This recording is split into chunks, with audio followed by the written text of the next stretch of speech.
Hello दोस्तों, मेरा नाम है सिद्धार्थ सिन्हा और ये जो वीडियो है सीआईबी का बीएफएम बैंक फाइनेंशियल मैनेजमेंट का यूनिट नंबर 5 मॉड्यूल ए है। और अभी हम लोग पढ़ रहे हैं facilities for exporters and importers. उसका पार्ट 1 वीडियो है। अगर प्रॉपर सीआईबी का वीडियो कोर्स करना चाहते हैं, फुल सीआईबी का वीडियो का कोर्स करना चाहते हैं, या मेरा फोन नंबर दिया, फोन करके पूछ सकते हैं, या फिर इसी वीडियो के डिस्क्रिप्शन बॉक्स में भी सारे डिटेल्स आपको डाला हुआ है, वहां से भी आप देख सकते हैं। ठीक है, चलिए स्टार्ट करते हैं। तो सबसे पहले आइए एक्सपोर्ट की अगर हम बात कर रहे हैं यहाँ पे, अभी हम लोग सबसे पहले एक्सपोर्ट बात करेंगे, उसके बाद हम लोग इंपोर्ट की बात करेंगे। ठीक है, तो एक्सपोर्ट में सबसे पहला पॉइंट है कि आरबीआई कंट्रोल करती है फॉरेन एक्सचेंज को, जिसको हम लोग फॉरेक्स भी बोलते हैं। हमेशा याद रखिएगा, फॉरेन एक्सचेंज या जो करेंसी की कन्वर्जन होता है वो किसके नियंत्रण में होता है? आरबीआई की कंट्रोलिंग में होता है। तो ये पहला पॉइंट हो गया कि आरबीआई कंट्रोल्स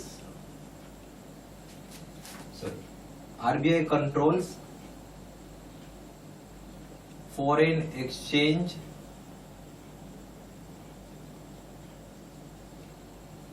या फिर आप फॉरेक्स भी बोल सकते हैं इसको। तो कौन कंट्रोल करता है? आरबीआई कंट्रोल करती है। क्लियर हो रही बात, समझ में आ रही बात? फिर है डीजीएफटी, इसका नाम क्या होगा? Directorate general of foreign trade. पूरा नाम क्या है? Directorate general of foreign trade. ये कंट्रोल करता है फॉरेन ट्रेड को। इसका क्या काम है? फॉरेन ट्रेड को कंट्रोल करना। और एग्जिम पॉलिसी को जो बनाया जाता है वो फेमा के हिसाब से बनाया जाता है, जिसका इम्प्लीमेंटेशन का काम भी डीजीएफटी को है। डीजीएफटी जो फंक्शन करता है डायरेक्टली, आप बोल सकते हैं मिनिस्ट्री ऑफ कॉमर्स के अंदर में काम करता है। डीजीएफटी रेगुलेट भी करता है एग्जिम पॉलिसी को। ये सारी बातें आ जाएगी। ठीक है, समझ में आ रही बातें ना आपको सभी को? अब आइए दूसरा पॉइंट इसमें लिखेंगे हम लोग, डीजीएफटी। ठीक है, डीजीएफटी का फुल फॉर्म हो गया directorate general of foreign trade नाम है। क्या नाम है? Directorate general of foreign trade नाम हो गया। डीजीएफटी का फुल फॉर्म क्या? Directorate general of foreign trade है। इसका काम क्या है कि कंट्रोल करना फॉरेन ट्रेड को, कंट्रोल करना फॉरेन ट्रेड को, कंट्रोल करना इनका काम है। दूसरा काम हो जाएगा कि एग्जिम पॉलिसी जो बनाया जाता है इस पर अकॉर्डेंस विद फेमा, उसको इंप्लीमेंट कौन कराएगा? डीजीएफटी कराएगा। तो आप बोल सकते हैं कि एग्जिम पॉलिसी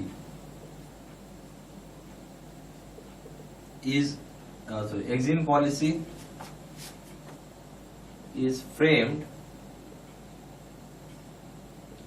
in accordance, या आप लिख सकते हैं exim policy as framed in accordance with FEMA is implemented by DGFT।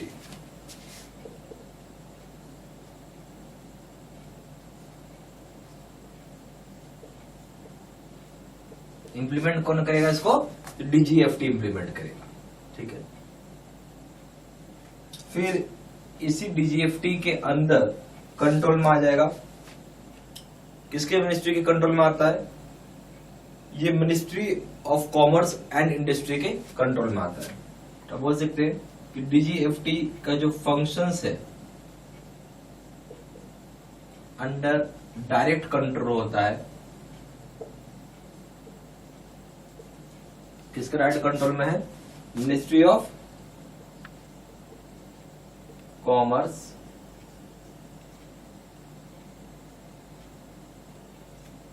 And industry, उसके कंट्रोल में आता है।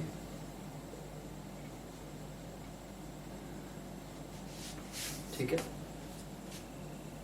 फिर डीजीएफटी का काम है कि रेगुलेट करता है एग्जिम पॉलिसी को भी। तो बोल सकते हैं कि रेगुलेट्स एग्जिम पॉलिसी।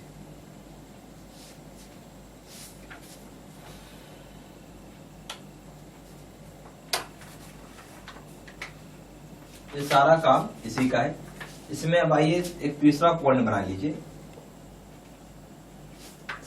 बोलता है कि आरबीआई फॉरेक्स रिजर्व्स को रखता है अपने पास, फाइनेंस भी करता है एक्सपोर्ट को, यानी आरबीआई बहुत सारे काम करता है। जो आपके पास फॉरेक्स रिजर्व्स आता है आरबीआई उसको रखता है, फाइनेंस करता है एक्सपोर्ट को, ट्रेड को रेगुलेट करता है, एक्सचेंज कंट्रोल करता है, ये सारा काम आरबीआई का है। आप बोल सकते हैं कि RBI keeps forex reserves, finances export,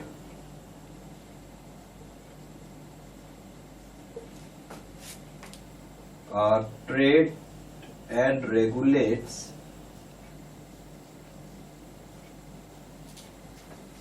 exchange control।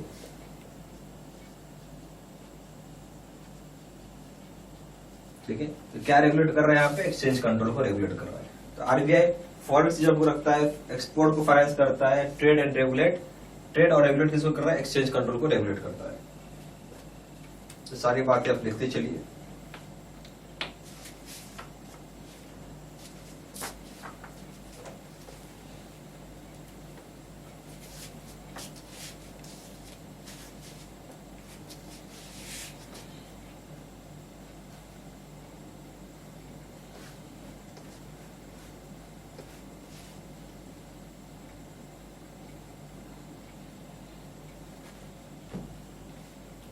फिर अब आइए आईईसी कोड के ऊपर।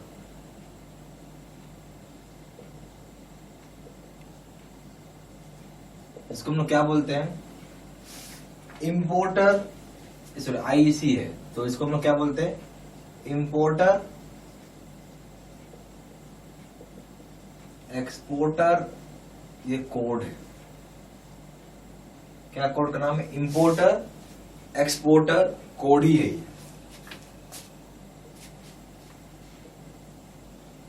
तो यहां बोलते हैं कि आपको अप्लाई करना पड़ेगा आईईसी के लिए ताकि आप इलिजिबल हो सके एक्सपोर्ट और इंपोर्ट करने के। यानी अगर आपको एक्सपोर्ट करना है या इंपोर्ट करना, कुछ भी करना चाहते हैं आप, अगर आपको एक्सपोर्ट करना है इंपोर्ट करना है तो उसके लिए सबसे पहला रिक्वायरमेंट है कि आपको अप्लाई करना पड़ेगा आईईसी, यानी आईईसी कोड होना चाहिए आपके लिए, तभी आप एक्सपोर्ट इंपोर्ट की बिजनेस कर सकते हैं। ठीक है, आप लिख सकते हैं यहाँ पे one has to apply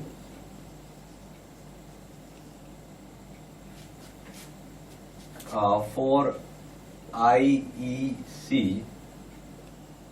to become eligible for imports and exports। यह बोलता है कि आपको अप्लाई करना पड़ेगा आईईसी के लिए, तभी आप इलिजिबल हो पाएंगे इंपोर्ट करने की बिजनेस में या एक्सपोर्ट करने की बिजनेस में। अब इसी चीज को आप देखिए, यहाँ पे डीजीएफटी अब आ जाएगा पिक्चर में। डीजीएफटी का काम है कि अलॉट करना आईईसी एक्सपोर्टर्स को इंपोर्टर्स को एज पर अकॉर्डेंस विद आरबीआई गाइडलाइंस, जो एग्जिम पॉलिसी के लिए है उसको भी देखना पड़ता है आईईसी अलॉट करने से पहले। एक बार फिर से सुनिए, डीजीएफटी अलॉट करता है आईईसी कोड किसको? एक्सपोर्टर इंपोर्टर को, जो कि आरबीआई गाइडलाइंस के हिसाब से होता है, और एग्जिम पॉलिसी को भी कंसीडर किया जाता है आईईसी को अलॉट करने से पहले। आप लिख सकते हैं DGFT allows IEC to exporters and importers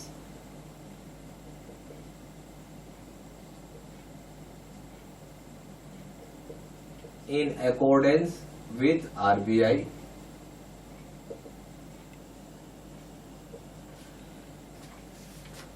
ठीक है, RBI guidelines.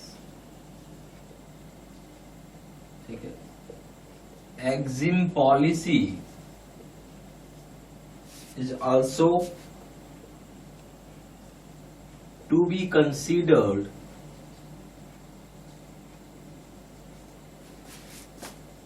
before allotting IEC. यह क्या बता रहा है कि डीजीएफटी अलाउ करता है कि आईईसी एक्सपोर्टर्स को दिया जाए, इंपोर्टर्स को दिया जाए, ठीक है, और उसको एज पर आरबीआई गाइडलाइंस के हिसाब से होगा, ठीक है। और यहाँ पे हम एग्जिम पॉलिसी को भी कंसिडर किया जाता है आईईसी कोड को अलॉट करने से पहले,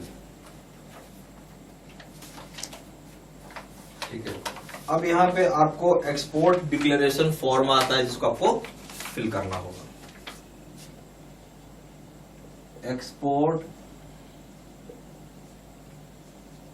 डिक्लेरेशन फॉर्म है। एक्सपोर्ट डिक्लेरेशन फॉर्म क्या बोलता है कि सारा का सारा एक्सपोर्ट्स चाहे फिजिकली हो या सर्विस हो, सर्विस ना जिसको आप देख रहे हैं, फिजिकल गुड्स होता है ना, एक होता है सर्विस, ठीक है, उसको डिक्लेयर किया जाएगा फॉलोइंग फॉर्म्स में। या लिख सकते हैं कि ऑल एक्सपोर्ट्स, चाहे आप इसमें गुड्स का कर रहे हो या फिर सर्विसेज का कर रहे हो, दोनों आ गया, इसको आपको डिक्लेयर करना होगा। Shall be declared in following forms, shall be declared in following forms.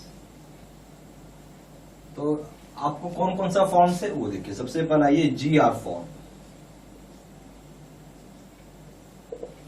क्या नाम है इसका? जीआर फॉर्म नाम है इसका। तो जीआर फॉर्म जो होता है बेसिकली एक्सपोर्ट्स के लिए किया जाता है। और यहां पे जो जीआर होता है, पोस्ट के अलावा जो तरीका होता है भेजने का, पोस्टेज नहीं, पोस्ट के अलावा, जो पोस्ट के अलावा आप सामान को भेजते हैं, डिस्पैच करते हैं, वो आ जाएगा इसमें। तो आप लिख सकते हैं मिंट फॉर एक्सपोर्ट,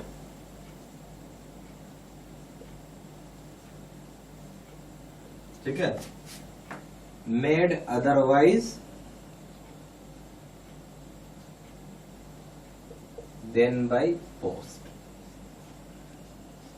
यह बोलता है कि ये एक्सपोर्ट के लिए किया गया है पर पोस्ट के अलावा। फिर दूसरा है डबल पी फॉर्म, ये होता है कि आप एक्सपोर्ट कर रहे हैं पार्सल को, पोस्ट पार्सल है। क्या है? पीपी का मतलब होता है पोस्ट पार्सल, पार्सल के जरिए, पोस्टेज पार्सल के जरिए आप सामान को एक्सपोर्ट कर रहे हैं। तो आप लिख सकते हैं mint for export by post parcel. फिर आइए तीसरा सॉफ्ट टैक्स।